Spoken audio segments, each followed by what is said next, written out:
Bonjour encore une fois mes chers élèves. Aujourd'hui on se revoit pour une nouvelle leçon en rapport avec les figures de style. Alors ce que vous devez savoir, c'est que les figures de style sont en réalité présentées en grammaire française sous forme de grandes catégories. Alors il y a les figures d'analogie, les figures de remplacement, de substitution, les figures d'opposition, les figures d'insistance, amplification et atténuation. On va voir chaque catégorie à part. Alors les figures d'analogie est composée de trois figures de style: la comparaison, la métaphore et la personnification. Dans la comparaison, on utilise trois éléments: le comparé, le comparant et l'outil de comparaison. Et il y a plusieurs outils pour exprimer la comparaison. Par exemple, son sourire est pareil à l'éclat du soleil. Je fuyais l'école comme est le moyen utilisé, fait le mauvais enfant. Il ressemble à un ange. Ici, on a employé un verbe, c'est le verbe ressembler à. Et attention à la préposition. Vous voyez très bien qu'on a utilisé trois moyens différents, pareil, comme et ressembler à. Alors, pendant cette année, vous avez plusieurs outils, mais les outils les plus utilisés sont comme, plus que, moins que, sembler, ressembler, ou bien en plus dire. On dirait.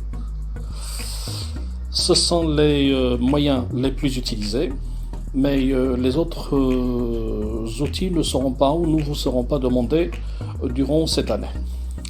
La métaphore, en réalité, elle est en rapport direct avec la comparaison, sauf que dans cette figure de style, la comparaison elle est faite, mais sans outil de comparaison.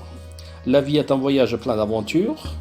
Je n'ai pas utilisé le moyen comme, par exemple. Je n'ai pas dit la vie est un voyage, la vie est comme un voyage plein d'aventures, mais j'ai dit tout simplement la vie est un voyage plein d'aventures. Cet homme d'affaires est un requin. Je n'ai pas utilisé le moyen. J'ai pas utilisé le moyen comme par exemple sembler à ou ressembler à. Cet homme d'affaires est un requin directement. Quelle beauté, c'est un ange, donc il n'y a pas de moyen. La personnification, c'est le fait d'attribuer une réalité non animée à travers des caractéristiques humaines. Le vent hurlait sous les portes. On sait très bien que le vent ne peut pas hurler. Alors, cette caractéristique attribuée au vent, c'est une caractéristique purement humaine.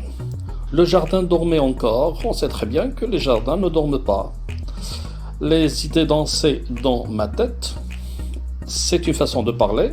Pendant l'examen, par exemple, vous avez préparé certaines choses, alors les idées vous sont un petit peu en train d'être très bien agitées dans votre tête. Alors, ce sont les figures d'analogie, ne sont pas difficiles. La comparaison, on l'exprime en utilisant un outil. La métaphore sans outil. La personnification, c'est le fait de donner une attribution humaine à quelque chose qui n'est pas humain ou bien qui est un animal. Les figures d'opposition. La première figure de style, c'est l'oxymore. Le soleil noir. Le soleil noir, vous voyez très bien que cette expression, ou bien cette phrase, elle est composée d'un nom. Le soleil noir, un adjectif. C'est la caractéristique principale de l'oxymore. Elle est composée de quoi? Elle est composée d'un nom plus un adjectif. Les morts vivants. Le voyant aveugle, les pauvres riches.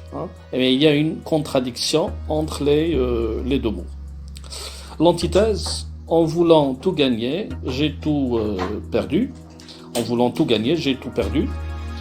Alors, elle est où cette antithèse? L'antithèse est marquée à travers les deux idées. L'idée de gagner et l'idée de perdre. Il n'a pas d'amis, mais pas d'ennemis non plus. C'est la même idée, c'est la même façon de mettre en contradiction deux idées.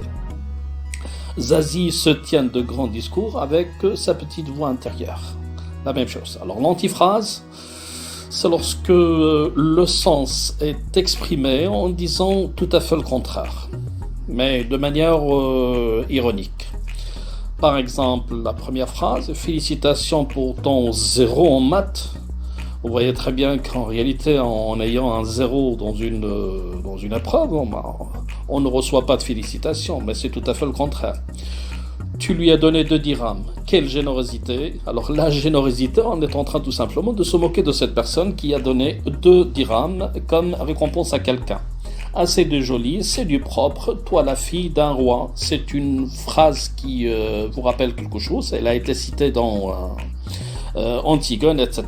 Alors c'est lorsque le personnage voulait tout simplement se moquer d'Antigone dans une situation pareille. Alors attention, il y a une astuce concernant l'antiphrase.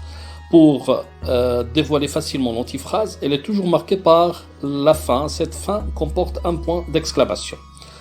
On passe maintenant aux figures d'opposition.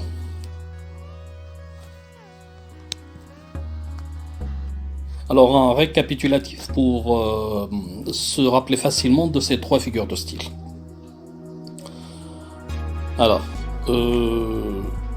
pour l'oxymore, 2 mots contradictoires qui ne sont pas séparés, l'antithèse, 2 expressions qui sont séparées par virgule, alors que l'antiphrase comporte une ironie. Alors quant aux figures de remplacement, remplacer ça veut dire, vous voyez très bien qu'il y a le mot remplacer. Remplacer, donc on remplace un mot par un autre mot, un mot par une expression, etc. Je veux boire un verre, la métonymie, en réalité on ne voit pas un verre, mais on voit le contenu du verre. Alors, dans la deuxième phrase, toute la maison dormait encore, on sait très bien que la maison ne dort pas, mais en réalité ce sont les habitants de la maison. D'accord ? Alors, ils m'ont mis le fer. Le fer, c'est en réalité avec quoi on fabrique, on crée les menottes. C'est une phrase qui a été prise du dernier jour d'un condamné. On passe maintenant à la synecdoque. Dans la synecdoque, on remplace la partie pour le tout ou le tout par la partie. Toutes les têtes récitaient le Coran à voix haute. En réalité, ce ne sont pas les têtes qui récitaient le Coran, mais ce sont les élèves. C'est une phrase qui a été prise de la boîte à merveilles. Dans la deuxième phrase, et les yeux me fixaient, ça veut dire que les yeux me guettaient, m'espionnaient, mais en réalité, ce ne sont pas les yeux, mais ce sont les humains, les personnes qui guettaient la personne. Il n'y a aucune roue dans la rue. En réalité, vous voyez très bien que la roue ne veut rien dire, mais c'est un mot qui a été utilisé pour remplacer la voiture. On passe à la périphrase maintenant. La périphrase, on remplace, en réalité on ne remplace pas, mais en réalité on reprend. On reprend un mot par une expression qui l'explique. Dans la première phrase, nous lisions le Coran, le livre sacré des musulmans. Vous voyez très bien qu'il y a une grande relation entre le livre sacré et le Coran. En réalité, c'est le Coran, c'est le livre sacré des musulmans. Donc c'est on a remplacé, on a repris de manière intelligente. Dans la deuxième phrase, au tombeau, au lit nuptial, aux demeures souterraines, ou souterraines, au tombeau, c'est la demeure souterraine. Dans la troisième phrase, je vais aller à Marrakech, la ville rouge. Vous voyez très bien que c'est un exemple facile. La ville rouge du Maroc, c'est Marrakech. Il n'y a pas d'ambiguïté là-dessus. Bon, alors récapitulons. Dans la métonymie, on remplace... Dans la métonymie, on remplace un mot par un mot. La synecdoque, on remplace... mais il y a toujours une relation. Il y a toujours une relation entre la partie et le tout, ou le tout et la partie. Alors que dans la périphrase, on trouve un mot avec une petite explication qui vient après. Dans les figures d'insistance, d'amplification et d'atténuation. Les figures d'insistance viennent pour insister sur une idée. Dans le dernier jour d'un condamné, la foule et la foule, il sera exécuté. Il y a une répétition d'une idée. La mort, j'en peux plus en échapper. La répétition, vous voyez très bien quand on insiste sur le mot mort, il n'y a pas d'ambiguïté. La répétition, c'est clair. On répète le mot foule 3 fois et puis on répète le mot mort 2 fois. L'anaphore.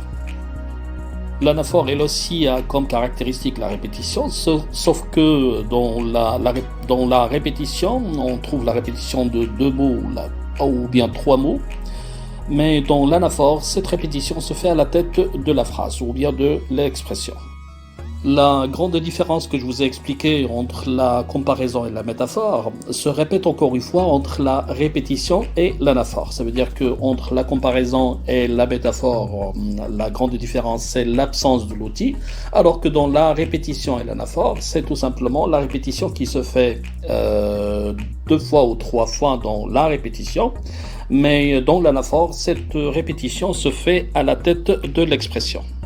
Mais vous devez faire attention dans l'anaphore. Dans l'anaphore, il y a toujours un verbe. La répétition se fait, mais il y a toujours un verbe. Ça veut dire que pour faire la différence entre la répétition et l'anaphore, dans l'anaphore, il y a toujours un verbe contenu dans la phrase. On passe maintenant aux figures d'atténuation. Il y a 2 figures de style, la litote et l'euphémisme. La litote, c'est la double négation. Alors la litote consiste à dire le moins pour faire comprendre le plus à travers l'emploi de la double négation. Par exemple, dans la phrase « Waouh, il n'est pas stupide cet élève », on a voulu tout simplement dire que cet élève est intelligent. Mais attention, la litote comporte toujours une négation. Ne pas, ne plus, ne jamais. Dans le deuxième exemple, vous voyez très bien « Tu sais, il n'est plus jeune mon père », ça veut dire qu'on accentue sur quoi? On accentue sur l'âge. C'est-à-dire qu'au lieu de dire que mon père est vieux, on a dit tout simplement qu'il n'est plus jeune. On passe maintenant à l'euphémisme. Dans l'euphémisme, on remplace un mot par un autre mot. Mais en même temps, on doit faire quoi? On doit atténuer. Atténuer, ça veut dire quoi? Atténuer, ça veut dire baisser un petit peu le choc, baisser un petit peu le sens. Au lieu de dire par exemple « il est mort », on a dit quoi? « Il s'est éteint ». Dans Antigone, Créon avait dit Antigone et Aimant dorment maintenant, ça veut dire qu'ils sont morts. Dans le troisième exemple, il a rendu son dernier soupir, ça veut dire qu'il est mort. On passe maintenant aux figures d'amplification. L'hyperbole, la gradation et l'énumération. C'est une exagération. Alors l'hyperbole c'est une exagération. Lorsqu'on dit je meurs de faim, ça veut dire qu'on est en train d'exagérer. Cette vidéo a duré une éternité. En réalité, on est en train de faire quoi? On est en train d'exagérer en ce qui concerne la durée. Dans la gradation, on est en train de marquer une sorte d'échelonnement dans l'expression de l'idée. Chaque jour, chaque heure, chaque minute avait son idée. C'est une phrase qui a été prise du dernier jour d'un condamné. Le sens augmente, en réalité il n'augmente pas mais il régresse. C'était une nuit sombre, triste et sinistre. Alors l'expression de l'idée ici, on est en train de faire quoi?